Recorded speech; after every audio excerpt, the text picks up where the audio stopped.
ter CPI para apurar ações do governo federal frente à pandemia da Covid-19 no Brasil. Não sabemos ainda se presencial, virtual ou híbrida, mas vai ter CPI. No momento em que o pedido para uma instalação de uma comissão parlamentar de inquérito ganhou o empurrão do Supremo Tribunal Federal, o Brasil somava mais de 13 milhões de casos da doença e mais de 350 mil mortes. Enquanto a pandemia avança, a popularidade do governo cai.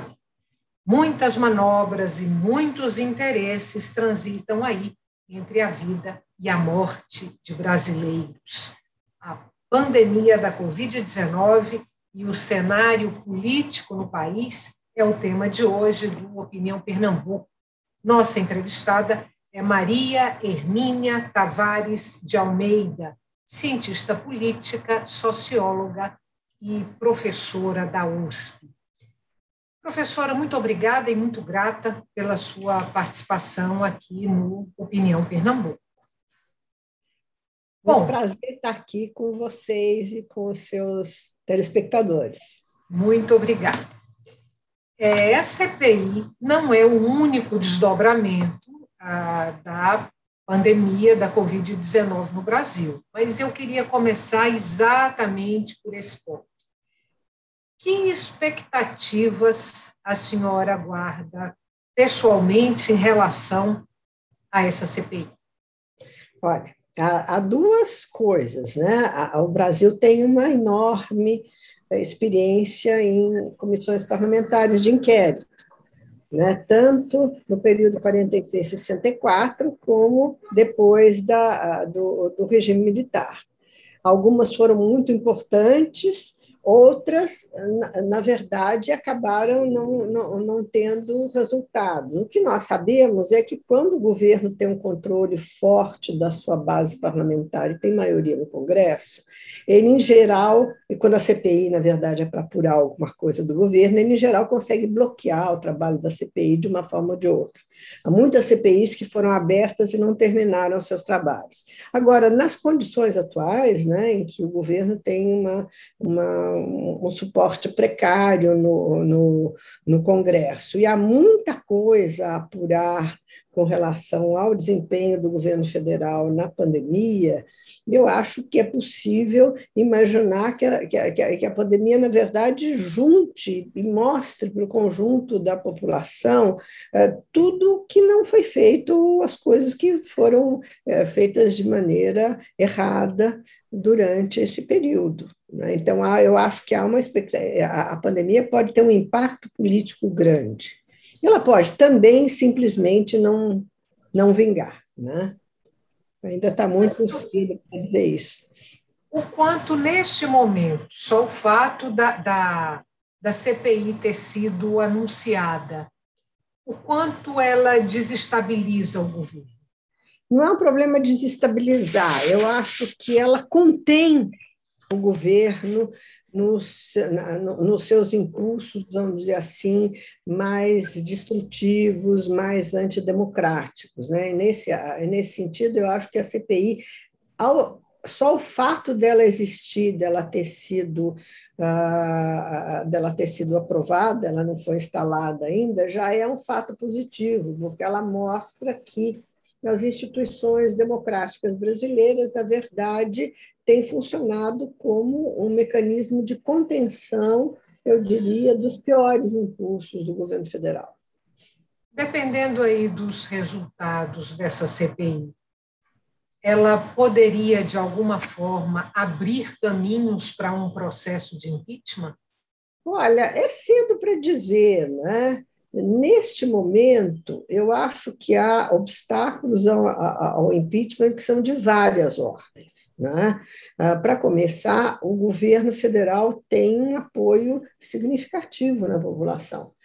30%, entre 30% e 27% dos brasileiros, segundo as pesquisas de opinião, consideram que o governo é bom ou ótimo, e cerca de 20% consideram que ele é regular. As outras, só para a gente ter uma ideia, quando teve início a CPI do presidente Collor, 69% achavam que o seu governo era ruim ou péssimo, e 9% achavam que era um governo bom ou ótimo. Quando se deu início ao processo de impeachment da presidente Dilma, as porcentagens eram parecidas, 70% desaprovavam o seu governo e 9% o aprovavam. Então, do ponto de vista da opinião pública, neste momento, nós não estamos numa situação que dê suporte, vamos dizer assim, social, de opinião pública para um processo de impeachment. Por outro lado, o governo não tem uma maioria sólida no Congresso, mas ele tem uma pluralidade capaz, neste momento, de bloquear o início de um processo de impeachment que tem que ser desencadeado pelo presidente da Câmara. E, finalmente, tem essa situação da pandemia, né? Onde, na verdade, a preocupação dos brasileiros é com a sua saúde e com a sua sobrevivência, não é? Mais do que com as questões políticas, e a concentração dos líderes políticos devia ser também nessa direção. Agora, em política, já dizia um político mineiro há muitos anos, nos anos 50, política é como nuvem. Né? Hoje ela está de um jeito, uma hora ela está de um jeito, quando você olha outra vez, ela já mudou de formato. Então, nós não sabemos como será o desenvolvimento da CPI, o que acontecerá no país neste período, e, portanto, eu acho muito cedo para dizer que ela pode desembocar no impeachment. Ela pode desembocar em várias coisas. Não pode não acontecer nada, ela pode desembocar num processo de denúncia de malfeitos sem consequências, ou ela pode desembocar num processo que leve, vamos dizer assim, à discussão do impedimento do presidente. Mas eu acho que é muito cedo para dizer. Bom, a senhora é autora, ou está entre um grupo de autores, que denunciou o presidente Bolsonaro no Conselho de Direitos Humanos da ONU, e a alegação é de que ele desenvolveu ações, teve comportamentos que impediram, de certa forma, o controle da pandemia da Covid-19 no país. Se essa ação, se ela for acatada na ONU, quais são as consequências imediatas disso? Bom, teve duas coisas diferentes. Nós fomos ao Conselho de Direitos Humanos da ONU denunciar o governo pela sua política diante da pandemia. Não é? Esse processo de denúncia não tem consequências. Ele ocorre de uma aberta do Conselho de Direitos Humanos das Nações Unidas, e organizações da sociedade, etc., vão lá denunciar maus feitos. Nós fizemos isso, falamos, mandamos o nosso recado. Então, este gesto não tem consequência do ponto de vista das ações possíveis, né, do Conselho de Direitos Humanos, não tem consequência nenhuma. Ele é simplesmente uma denúncia que nós achamos importante que a opinião pública saiba, né, entenda o que está se passando no país, mas não tem consequência nenhuma. Agora, por outro lado, a Comissão D. Paulo Evaristo Arnes de Defesa dos Direitos Humanos, que é a organização a qual eu pertenço, também conhecida como Comissão Arnes, né, porque seu nome é muito comprido, entrou no Tribunal Penal Internacional com uma denúncia contra o governo por ameaças às populações indígenas. Tá? Este processo está no seguinte pé. A juíza do tribunal considerou que a base para investigar, tá certo, se o processo anda ou não no Tribunal Penal Internacional. Então, o que a decisão, essa é a primeira decisão. Muita gente manda denúncias ao Tribunal Penal Internacional, muito poucas denúncias chegam até o fim. Mas o primeiro passo é alguém, né, o tribunal, reconhecer que há base para investigar.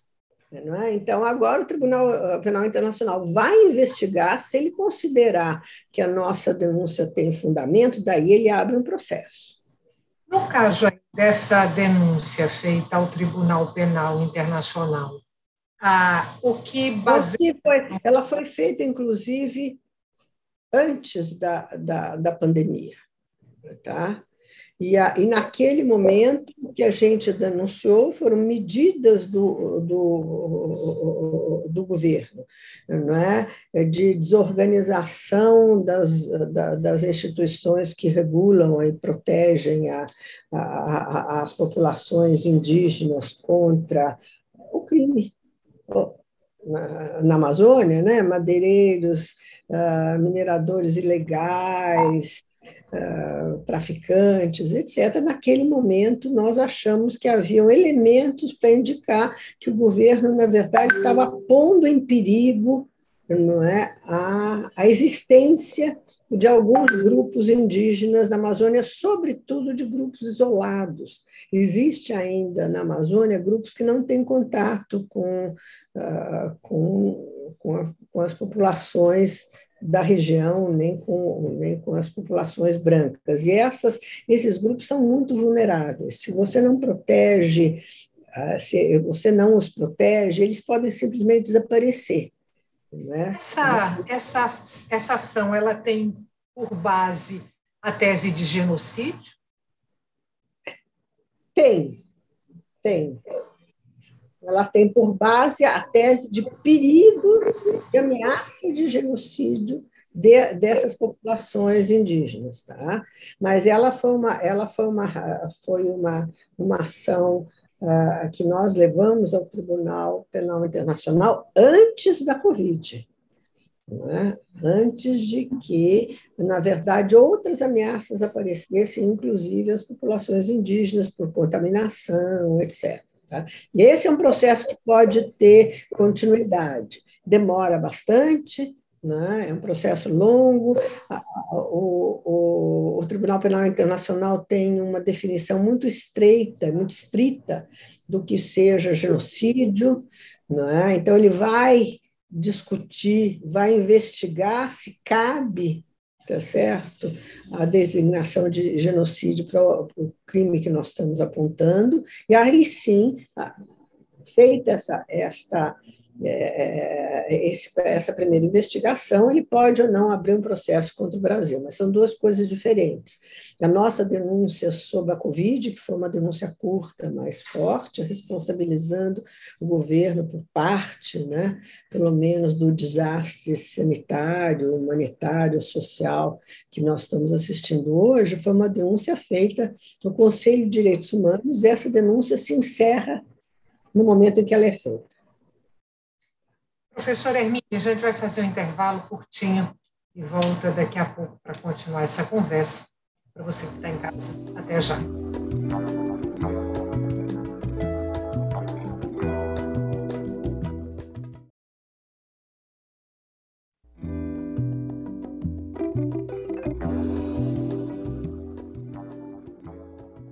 Estamos de volta para o segundo e último bloco do Opinião Pernambuco. O tema do programa de hoje é a pandemia da Covid-19 e o cenário político brasileiro. Eu converso com Maria Hermínia Tavares de Almeida, cientista política, socióloga e professora da USP.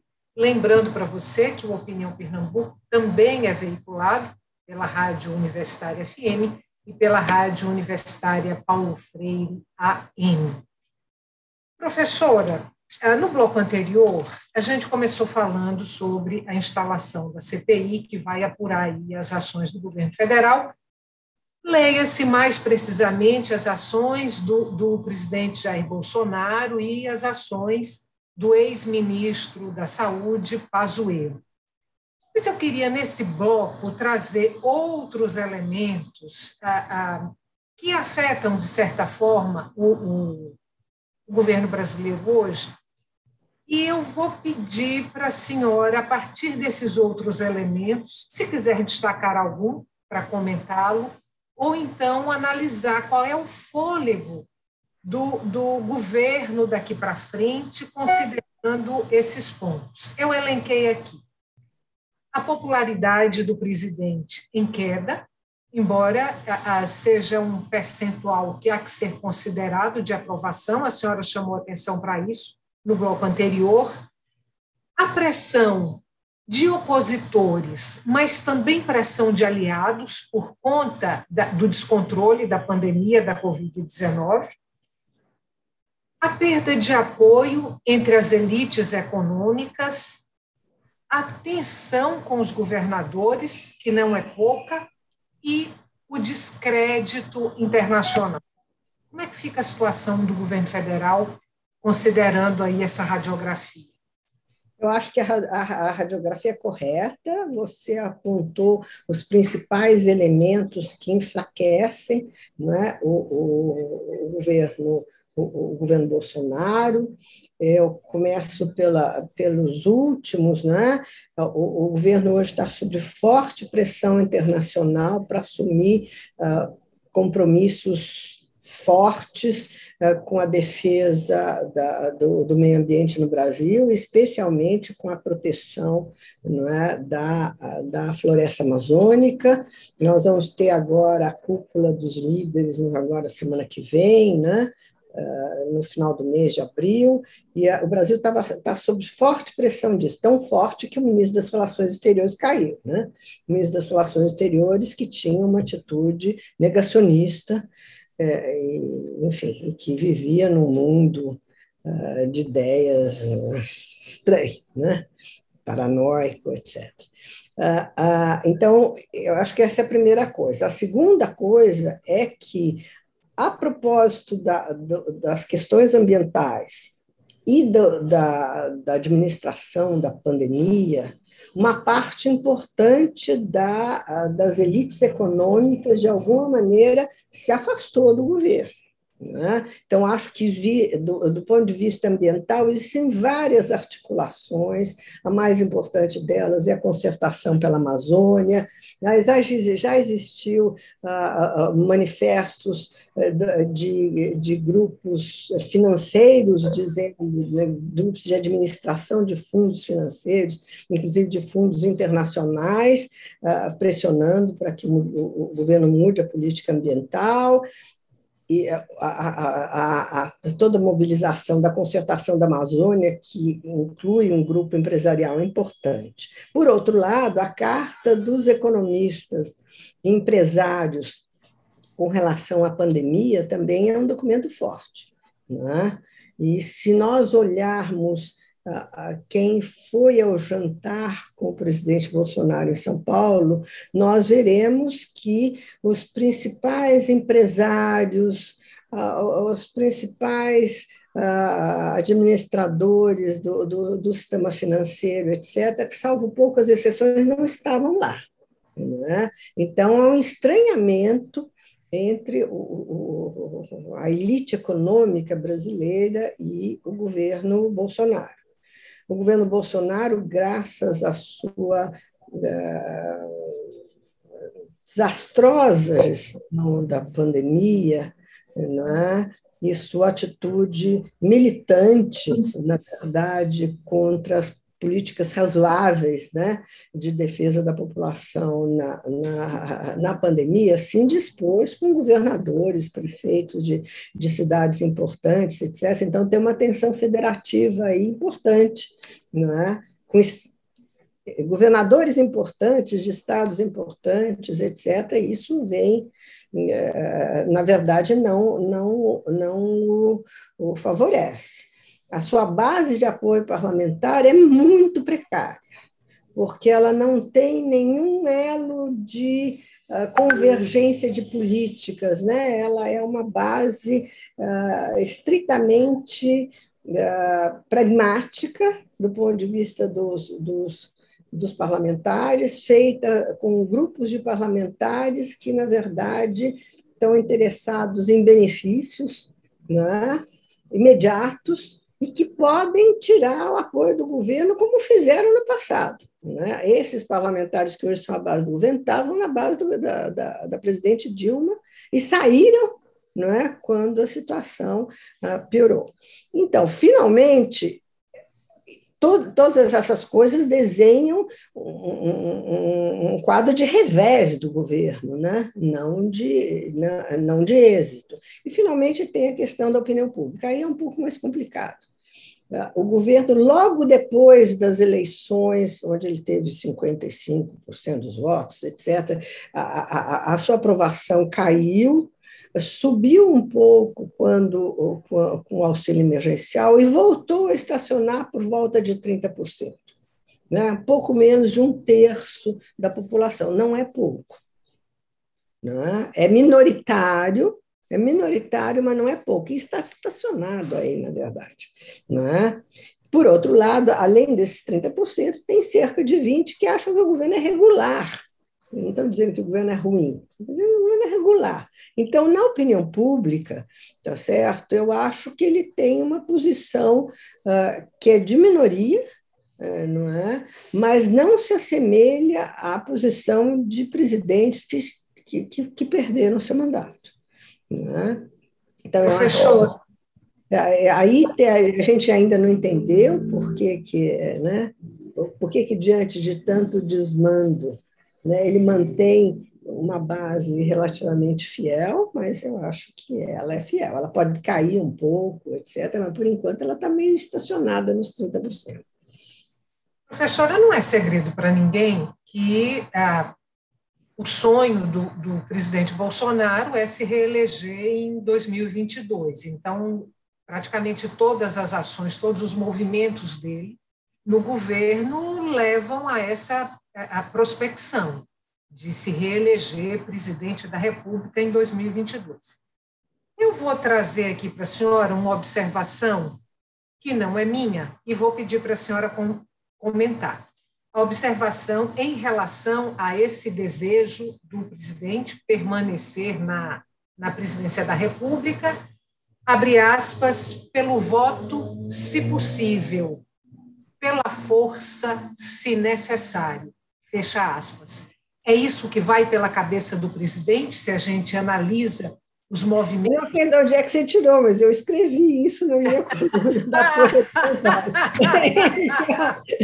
Então é isso, eu acho. Então tá aí a propriedade, né, para comentar a frase. Que eu tô absoluta liberdade para comentar a frase. Eu escrevi uma frase igual a essa, não sei se de onde é que veio esta frase, mas o presidente não tem compromisso com a democracia, com as instituições democráticas, nem com seus valores.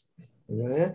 E isso, a única coisa que ele jamais escondeu, né? E talvez a única verdade que ele sempre reafirmou foi essa. Né? Ele afirmou isso durante a campanha eleitoral e ao longo desses 2 anos e pouco em que ele está no governo. Né? Por outro lado, ele é claramente candidato. Né? 30% lhe dá uma base eleitoral, um ponto de partida eleitoral importante. Nós sabemos que candidatos que estão no governo, estar no governo é uma vantagem.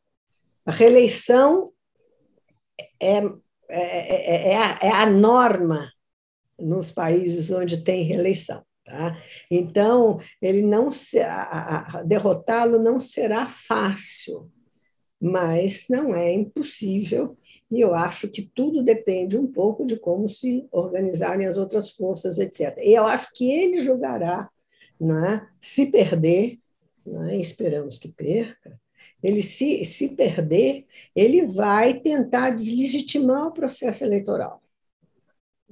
Então, eu acho que o fundamental nesse próximo ano e meio é garantir as instituições que garantem a integridade do processo eleitoral. Não é? Fortalecer o Tribunal Superior Eleitoral, é deixar muito claras as regras, é não abrir brechas para que ele, de alguma maneira, possa dizer que as eleições foram fraudadas. Vocês lembram que ele, em 2018, né, de uma maneira bem estranha, né, dizia que as eleições tinham sido fraudadas, apesar de ele ter ganho as eleições. Ele dizia que ele estava eleito no primeiro turno. Ele fará a mesma coisa, eu não tenho nenhuma dúvida que ele fará a mesma coisa, imitando, de resto, o ex-presidente dos Estados Unidos, Donald Trump. Tá? Ele fará isso, e vai depender muito de como reajam as forças democráticas, de como se fortaleçam as instituições que garantem a integridade, a lisura do processo eleitoral para que isso não prospere. Tá? Porque eu acho que ele, na verdade, tem duas estratégias: tentar ganhar pelo voto ou pela força. Professora Hermínia, a gente tem 30 segundos para terminar o programa e eu queria voltar para a pandemia. Os números que a gente, trágicos, dramáticos, que a gente tem hoje no Brasil, tanto o número de casos como o número de mortes, essa condição desastrosa no combate à pandemia arranhou também a relação do presidente da República com as Forças Armadas, ou não? Não sei, eu suspeito que sim. Né? A gente tem tido algumas evidências de que as Forças Armadas, de alguma maneira, não gostam de ser identificadas com, né, preferem não ser identificadas com o presidente da República. Né? E agora o ministro do Exército fez muita questão de dizer que eles tomam as medidas de isolamento, de proteção, etc. Agora, em que grau isso arranhou, não sei, porque, por outro lado, os benefícios foram muitos para as Forças Armadas, muitos. Do ponto de vista da reforma da Previdência, do ponto de vista dos recursos investidos e do ponto de vista de uma certa exposição, né? Uma certa preeminência de militares, em geral, já reformados no governo dele. Né? Então, a gente não sei, eu não sei, né? Não sou especialista nisso, mas, de toda maneira, o que eu vejo é que, neste momento, existe uma certa tentativa de não impedir que as duas coisas se misturem. Agora, qual é a profundidade, a extensão disso, eu não sei. Professora Hermínia, muito obrigada mais uma vez pela sua participação no Opinião Pernambuco. Bom trabalho daqui para frente e até uma próxima oportunidade. Opinião Pernambuco está de portas abertas. Prazer estar aqui com a Opinião Pernambuco.